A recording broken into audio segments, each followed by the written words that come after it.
Welcome back. I'm Ashita Irene. I know it's been a while, but I am back, or I want to be back. But listen, life happens. People are getting older. People are living their lives, and the world doesn't stop just because you want it to stop. So I was granted, thank the universe or whatever, I was granted 3 days off from work, and I still have been going pretty much full throttle, but I did take time to rest, even though I would wake up 4 hours later and be like, okay, what do I have to do? What do I have to do? But in my mindset, I'm thinking, I need to learn how to be able to juggle multiple things in my life if I want to become a wife, a businesswoman, and have children, start a family and carry a household. When you're an adult, you have multiple things to take care of in 24 hours. And for me, it's always been about myself.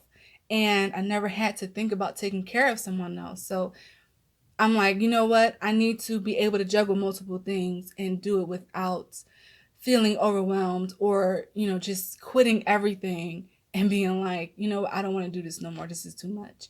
So the title of this video will be, Where Don't You Want to Go? And I got that from just watching everything going on in cancel culture on the internet. And it kind of reminded me of the first season of The Wire, which a lot of stuff does because that's like my favorite TV show ever.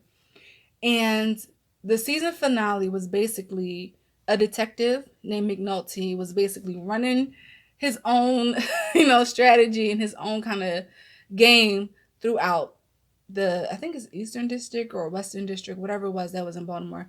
He was going by his own rules, and the higher ups was kind of like, oh, we need to rein him in because, he's causing problems and he's trying to make more problems for this entity than it should be needed to.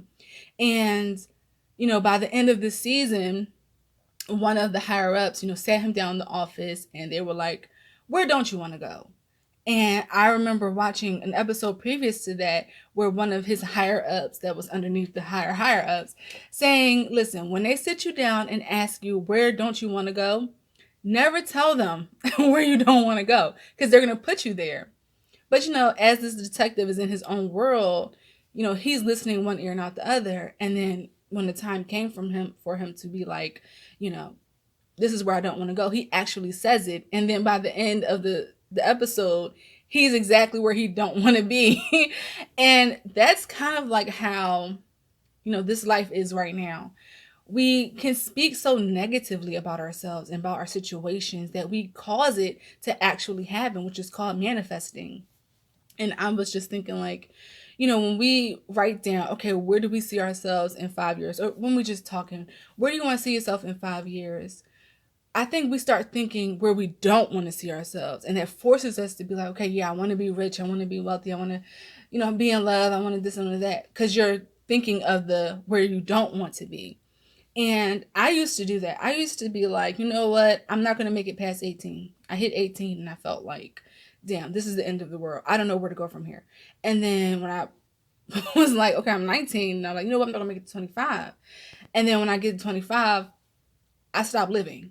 Like, I gave up because I'm like, I didn't plan for this. I have no idea what I want to do.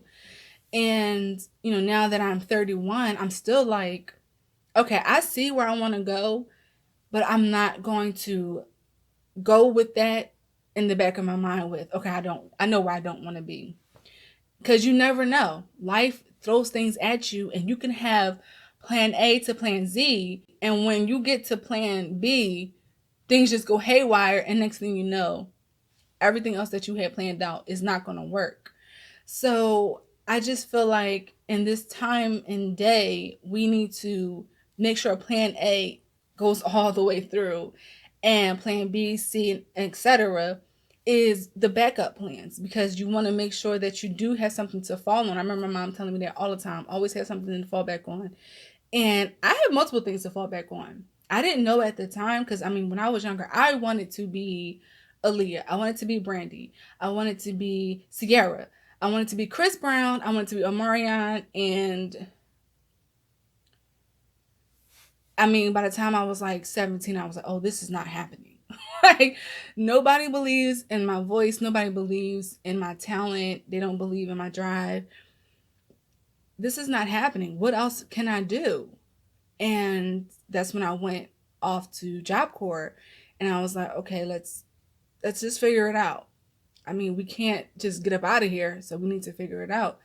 And that's when I learned culinary. I've always been interested. I mean, I'm interested in anything, like, honestly, but I was interested in like how to make food because I mean, I loved sweets.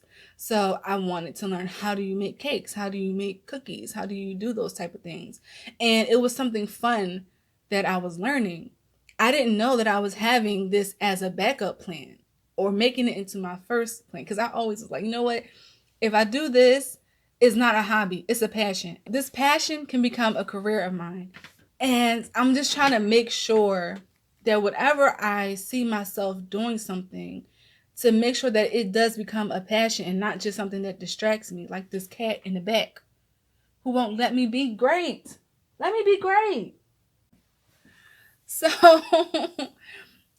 when I ask, where don't you want to go? Think about exactly where you want to be. Because if you start thinking negative, you will be negative and you will manifest the negativity in your life. So that is it for this portion. I'm going to do another video, so I'll see you in the next video. Bye.